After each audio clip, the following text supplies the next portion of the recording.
Tá na hora das leituras do mês aqui no Gibizinho.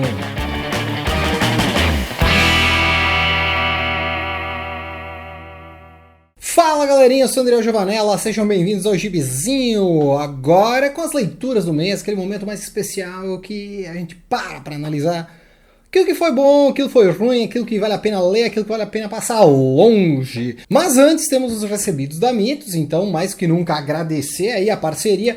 Tem aqui em breve, vamos falar sobre Dylan Dog, Júlia, coisa muito fina, muito linda, tem bastante material da Júlia que chegou aqui. Temos também Mágico Vento, olha aqui, ó, relançamento aqui. Temos o Burô do Hellboy, também material top de linha. E é claro, o Ônibus, né, tá tudo ensacadinho aí, acabei de receber, então muito obrigado, Mitos. Fica ligado aí que em breve vídeos sobre tudo o que a Mitos tem de melhor. E agora, começando, indo para as leituras do mês, vamos começar com Demolidor. Sim, o terceiro volume do Chip Zdarsky, que vocês amam tanto, que chegou, que é o volume 3, que é o Atravessando o Inferno, que é com o roteiro do Chip Zdarsky e a arte do Marco Checchetto. Espero que seja assim que se fale, né? Se não for, vai ser Checchetto, sei lá, Machucelli, foda-se. O Demolidor confronta a Elektra, que tá indagando ele se ele vai continuar, se ele largou o uniforme e se ele quer voltar a ser tão bom quanto que ele era, mas principalmente ficar melhor ainda. Daí ela propõe treiná-lo para ficar melhor. Afinal, se você está acompanhando, você sabe que o Demolidor quase morreu, tava lá meio podre, meio capenga, fez umas cagadas, então ele meio que largou o uniforme, tá ali, não tá lutando bem, não tá na melhor forma, e a Elektra percebeu isso e propôs isso para ele. Também tem em paralelo, né, um negocinho bem básico aí do Demolidor, é que hoje ninguém mais sabe a identidade dele. Ele fez uns negócios lá estranhos, que espero que você tenha lido lá, mas enfim, ninguém mais lembra, né? Poucas pessoas sabem que o Matt Murdock é o Demolidor, então a Elektra é uma dessas pessoas, aparentemente, né? Então não sabemos. Enquanto isso, o Wilson Fisk, o querido prefeito de Nova York, está trabalhando para tornar legais todas as suas atividades. Então ele está lá tentando legalizar maconha, ele está tentando fazer algumas coisas aí para não ser mais um criminoso. E para isso, então, ele tem que conversar com umas outras famílias de mafiosos e eles meio que tiram ele para mais tarde e ele faz uma cagada muito grande. Não vou falar o que é para não dar spoiler, mas é um negócio assim, ó, tarantinesco. E então ele faz lá sua cagada, vai lá resolver a sua cagada, enfim. A parte do Fisk tá também bem interessante aqui nesse arco. E também temos o Cole North, que é aquele detetive ali, o policial, que está atrás do Demolidor. Ele está numa caça aos vigilantes mascarados e daí ele tem lá um papo interessante com o Homem-Aranha também e com o próprio Demolidor. E ele fica se confrontando aí o que é que ele deve fazer, né? O detetive não sabe mais se ele está certo, se ele está errado, o que ele tem que fazer para melhorar, para piorar, enfim, qual que é a grande rotina dele, o que ele tem que fazer, porque ele também está perdido aí no meio de tantos confrontos aí, sendo que ele está no meio de uma polícia que está bem corrupta, enfim, eles estão sendo proibidos de atuar em Hell's Kitchen, então tem essa questão aí que ele não sabe o que é o certo, se é caçar os vigilantes ou se é confrontar a polícia mesmo. Tanto que nessa questão da Cozinha do Inferno, o Coruja está se aproveitando dessa... tem o trem que passa aqui. Então o Coruja se aproveita dessa falha da polícia para tentar se tornar o novo rei do crime. Afinal, o Fisk é prefeito, ele não tá mais dando tanta atenção ali pra bandidagem, e o Coruja quer se aproveitar disso. E com isso ele vai bater de frente com o Cabeça de Martelo e a família Libres, que são quem estão por cima, e enfim, são as famílias aí, os bandidos que estão melhores posicionados. Então o Coruja vai bater de frente com eles e daí dá uma treta bem bacana. E com toda essa treta aí na polícia, o Matt se une à Elektra e vão lutar contra quem realmente é um vilão grande, nesse caso aqui, nesse momento, que é o governador. Enfim, a arte do Checchetto, ela é muito boa.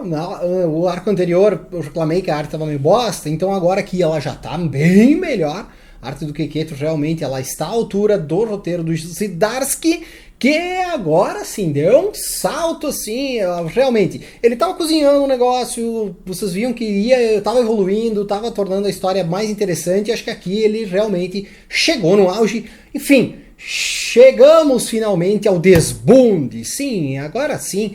O Zdarsky mostrou ao que veio, aqui realmente a história ficou muito boa, agora sim tá dando gosto, valeu a pena ter ido os 2 arcos anteriores que estavam se desenvolvendo e aqui chegamos no ponto auge, até o momento, claro, né? Temos ainda muito material ainda para vir, enfim, agora sim chegamos num momento bem bacana que tá valendo mesmo concorrer a Eisner e toda aquela choradeira lá que a galera tava pagando pau. Vingadores, o Estigma Renasce, que saiu em Vingadores 20 e 21, e escrita pelo Jason Aaron e com arte do Ed McGuinness. O arco começa com a origem do Estigma pré-histórico, então dá para saber um pouco mais qual que é a moral do Estigma em si, e depois vamos aos dias atuais, onde os Vingadores descobrem que surgiu um novo Estigma lá nos confins do universo, e eles resolvem ir até lá para conferir, enfim, salvar, resgatar, matar, né? Ou dar um jeito no Estigma, porque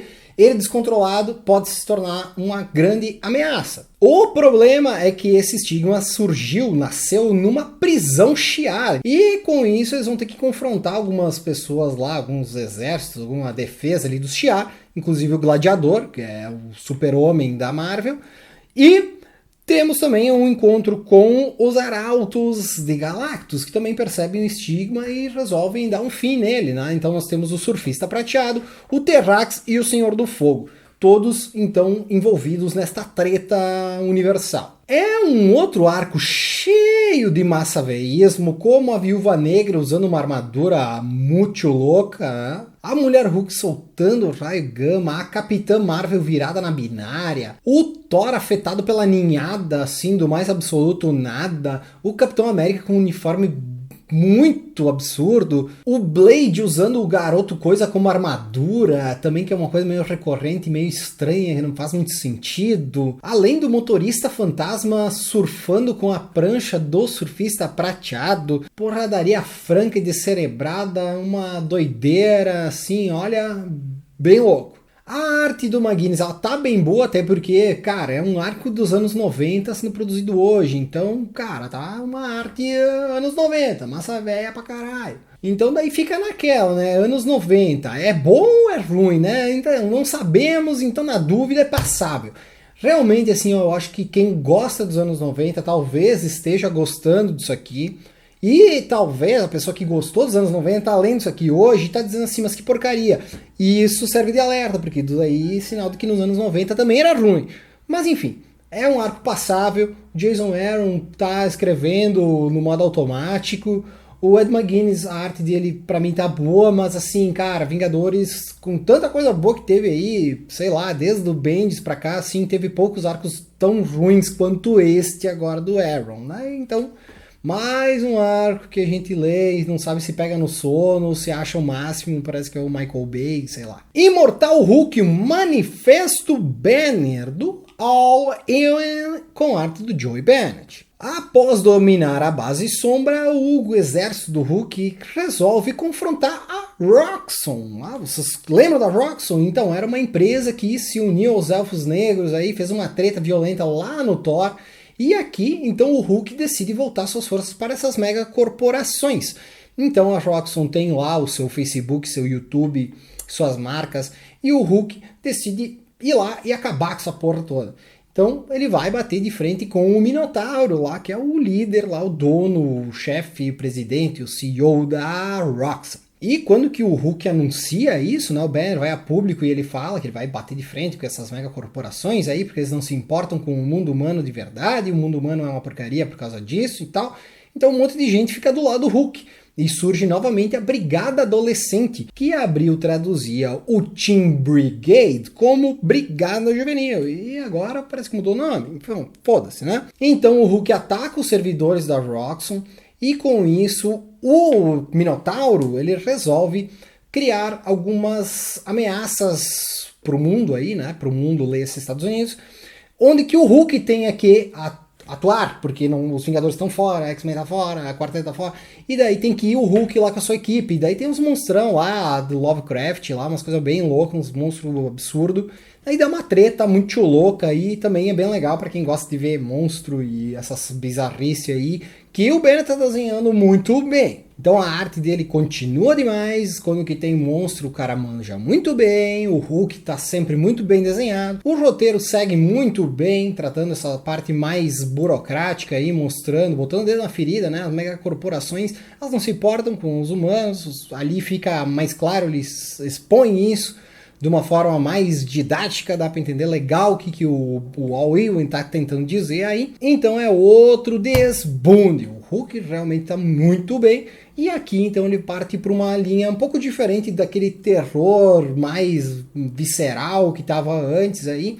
Aqui tem um pouco mais de cérebro, uma pensada maior na hora de expor algumas deficiências do sistema humano. Cinema Purgatório 1-6, que eu já tenho vídeo sobre isso aqui no canal, vou deixar linkado aqui nos cards, que é uma antologia encabeçada pelo Alan Moore, com um grande elenco aí, temos o Garth Ennis, temos o Kieron Gillen, tem o Christos Gage, tem uma galera, todo mundo tá mandando muito bem, só tem um arco que eu achei meio bosta, mas assiste aí o vídeo que vocês vão ver um pouco mais sobre isso.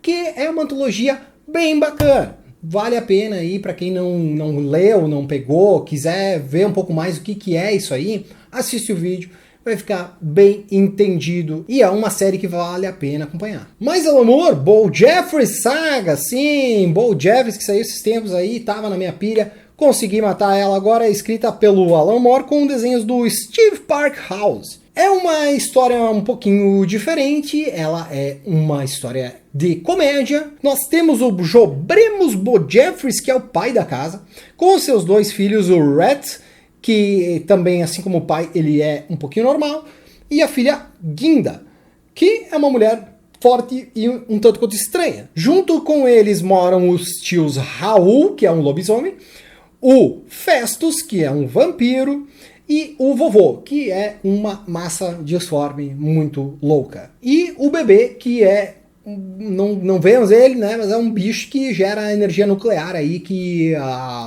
energiza a cidade, e o estado e o país, enfim, é um negócio muito louco. Então uma família de monstros, né? Praticamente uma família Addams, só que mais bizarras, como se isso fosse possível. A saga começou a ser publicada lá em 83 na revista Warrior, e aqui temos alguns outros arcos que saíram depois. Mostra então a família convivendo, ela brigando com os vizinhos, então temos alguns arcos ali dentro, né? Nós temos o arco do aluguel, que daí vem um cara lá para cobrar o aluguel deles, porque eles estão há muitos anos lá, mais de 100 anos, morando na casa e não é cobrado, não é pago o aluguel. Então vai lá o cara querer cobrar esse aluguel e daí esse cara surta foda porque os caras são absurdamente loucos. Além disso tem uns arcos então focados no lobisomem, no vampiro, todos assim bem empolgantes. O Alan Moore dá um show nessa história aqui. Ele não é o mesmo Alan Moore que faz aquelas histórias como o Monstro do Pântano, por exemplo, mas é um Alan Moore com uma crítica social muito foda. Ele consegue fazer um humor muito bom. E a arte do Steve Parkhouse, que eu não conhecia, ele tem uma arte muito boa. A narrativa dele é muito interessante, vale muito a pena também pela arte este quadrinho, que é um desbunde. Sim, eu não pensava que o Alan Moore fosse tão bom assim em comédia, gostei, ri muito em diversos momentos e várias cutucadas para muitas coisas aí, vários problemas sociais, como racismo, misoginia, enfim. Cara, é muito bom o Bo Jeffries Saga, que foi um achado aí que eu tava passando meio batido, não tinha pego ainda para ler, e quando que eu li realmente valeu muito a pena. Criminal Bad Night, que é do Ed Brubaker com o Sean Phillips, o volume 4 de Criminal. Aqui nós temos a história do Jacob, que ele é um cartunista, que uma noite ali no bar ele acaba se envolvendo com a Iris, que tem um namorado aí meio estranho, que é meio bandidinho, né? Só que o nosso protagonista, querendo se fazer pra cima da Iris, ele fala, não, porque eu era falsificador, eu era um cara foda, tinha lá uns negócios pra falsificar documento, e ela acaba contando pro seu namorado, o Danny. E ele se aproveita disso, vai lá e pede pro Jacob forjar, ali, falsificar um documento do FBI. O detetive Starr está constantemente de olho em Jacob devido a um fato que aconteceu alguns anos atrás, que a mulher do Jacob desapareceu. O Jacob meio que não foi muito atrás, ele não deu muita bola para isso. Então, quando que a polícia descobriu que ela estava desaparecida, eles obviamente julgaram que ele tivesse matado ela, escondido em algum lugar, enfim, não estavam achando o corpo dela. E nesse tempo, o Jacob sofreu aí nas mãos da máfia, porque era parente da mulher dele, na mão da polícia também. E tudo isso que o Jacob passou serviu como base para ele criar sua tirinha de jornal aí. E tem um personagem lá que é a cara do detetive Starr. Então é mais um motivo para esse cara ficar de cara com o Jacob e ficar indo atrás dele. As circunstâncias que levam esses 4 personagens aí, o Jacob, o detetive, o Danny e a Iris, ficarem tudo no mesmo bolo aí, dar uma treta ferrenha, eu não vou entrar em detalhes pra não dar muito spoiler, porque, cara, as histórias do Brubaker são muito bem construídas aqui em Criminal, e várias coisinhas vão se juntando aí pra formar umas histórias que são demais, que é, no caso aqui, outro desbunde. É um dos arcos mais interessantes aqui, eu acho que todas as histórias são bem trabalhadas, essa aqui também é muito bem pontuada e tudo se une em algum momento da história, então é outro arco bem bacana de Criminal. Terror Limitada, do David Chapman, com a arte do Patrick Zircher, acho que é assim o nome dele. Vocês lembram do Senhor Terror? Era um cara que apareceu lá no Wolverine, do Demolidor, lá nos anos 90. Vocês lembram dele? Não, eu também não lembrava. Enfim, é um cara muito louco que quando que ele aperta um pedaço do corpo dele, ele vai lá, pega um braço de outra pessoa, bota no lugar e ele vai passando a vida assim. Ele não morre. Aqui nessa história, é uma história do Marvel Max, que como eu falei, tô pegando ali os arcos que faltavam pra ler tudo isso daí. Aqui então temos a origem do terror, vai mostrar como é que ele ficou assim. Quando ele perde um braço, ele pega o braço de outra pessoa, ele pega algumas informações da pessoa, por exemplo, assim, você vai pegar o braço de alguém, aquela pessoa dirigiu um carro até tal lugar, ele sabe chegar em tal lugar. São coisas assim, tipo, ele bota o olho da pessoa, ele vê o que a pessoa viu. Cara, é uma coisa muito bizarra. Aqui ele é contratado, porque aqui então a história se passa nos dias atuais, porque a história dele se inicia lá no Império Romano. A história aqui nos dias atuais, ele tem uma empresa mercenária que vai fazer algumas missões meio absurdas e ele é contratado por um cara que se diz do governo para matar um outro cara que é do governo.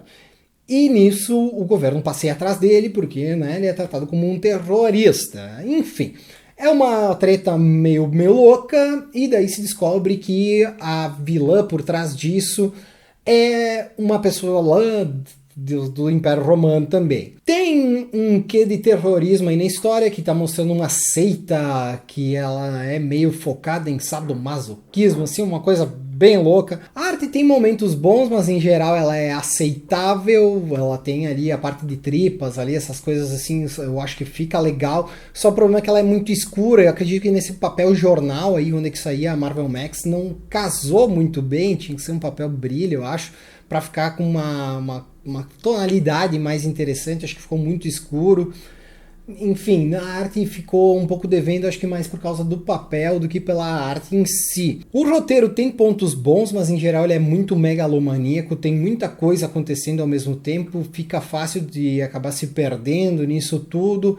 Enfim, é passável. É outro daqueles arcos do final ali da Marvel Max que não vale a pena ler. Esquadrão Suicida, do John Ostrander, com arte do Luke McDonnell. Ah, esse vale a pena, hein? Primeiramente eu peguei formatinho disso, tá? Então, assim, eu aguardo, espero que um dia a Panini possa publicar.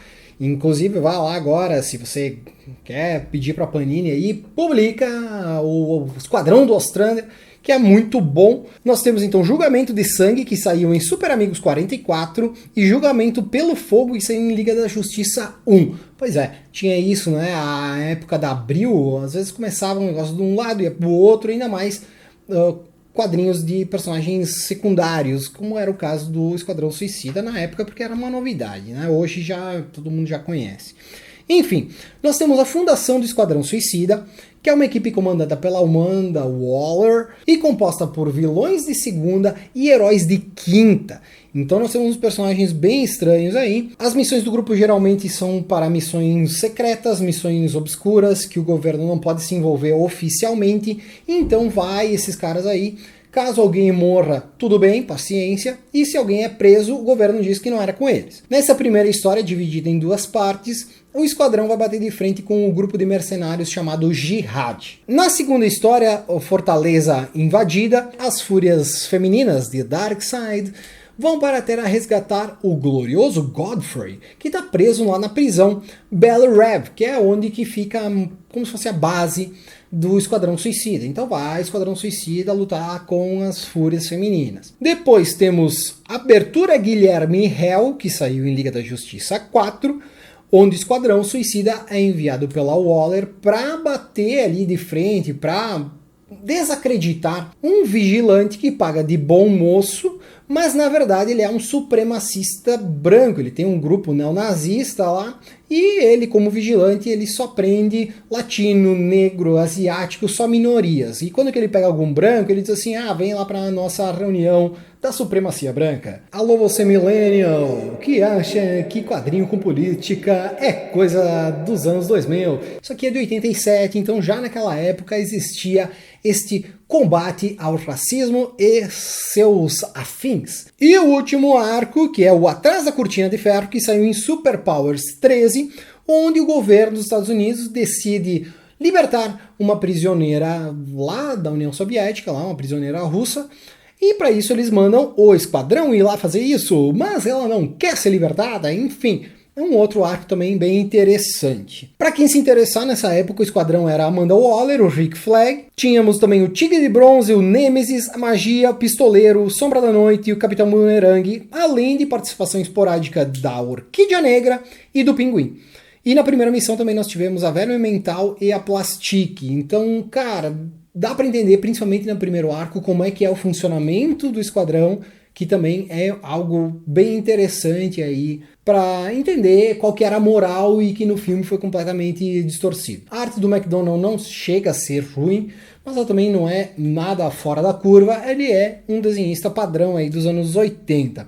E o roteiro do Ostrander sempre é muito bom, o roteiro dele não envelheceu mal, as questões de espionagem estão bem trabalhadas, a parte ali da Guerra Fria também bem legal, essa briga aí contra o racismo também já bem pontuada, bem interessante o modo que ele abordou isso, e são assuntos atuais, né? Porque continua tendo uma certa Guerra Fria e vocês sabem como é que é. E o racismo, infelizmente, segue ativo. Um quadrinho bem bacana, que segue atual, envelheceu muito bem e ainda diverte como divertiu antigamente. Dylan Dog, Laços Perigosos, escrito por Pasquale Ruju e Corrado Roy na arte. Art e Lin são amigos que andam com uma galera meio estranha, né? Aquela galera meio gótica, e eles vão numa casa meio estranha e lá acabam ressuscitando uma vampira que morava por ali. Essa vampira se chama Manila, ela tem uma história ali, ela tem uma convivência já com o Dylan de arcos anteriores, porém esses arcos não saíram no Brasil, então tem que trazer essas histórias aí, Dona Mitos, para a gente poder desfrutá-las de forma bacana, para entender tudo o que está acontecendo aí. Enfim, o Dylan e a Manila têm uma ligação mental, por causa que ela sugou o sangue dele naquelas histórias anteriores. Esse modo como o vampiro funciona aqui no mundo do Dylan está explicado ali na história. Então é um pouquinho diferente do vampiro normal, que quando morde a pessoa já vira vampiro. Não, aqui a pessoa tem que querer ser vampiro, o vampiro que morde tem que querer que a pessoa seja vampiro. Então é um jeito um pouco diferente. A arte do Corrado Roy é muito boa, vocês devem lembrar dele lá no Prelúdio para Morrer, que é aquela graphic do Dylan Dog. Então a arte dele é um espetáculo e o roteiro tá muito bom. Ou seja, é outro arco bem bacana do Dylan. E fechando, Dylan Dog nova série Os Abandonados, de Paola Barbato e Giampiero Casertano. Pessoas que passam por um certo vilarejo desaparecem de forma muito bizarra. Então uma mulher contrata o Dylan para saber o que aconteceu com a cunhada dela que desapareceu quando passou nesse vilarejo. E o irmão, né, dessa mulher que contratou o Dylan, ele está sendo acusado de assassinato, de ter matado a mina, desaparecido com ela. Então o Dylan vai lá para esse vilarejo para ver o que aconteceu. E esse vilarejo é muito doido. O modo como as coisas acontecem lá, por que as pessoas desaparecem, é uma bizarrice total, que é uma coisa bem legal dentro do Dylan, quando que trata dessas bizarrices aí, coisa não faz sentido nenhum, e é bem interessante. Então uma história bem bacana, porém tem um probleminha editorial aí, que a introdução foi colocada a introdução da edição anterior, né? Então temos esse pequeno problema aí, mas não perdemos nada na história, a história ainda está aí, é muito bacana, muito divertida. Certo, galerinha? Por hoje era isso, não se esqueçam de colocar aí o que vocês leram esse mês, o que vale a pena conferir, e também falar se vocês concordam comigo ou discordam, e enfim, os comentários estão aí para vocês me xingar. Certo? Um forte abraço e até a próxima!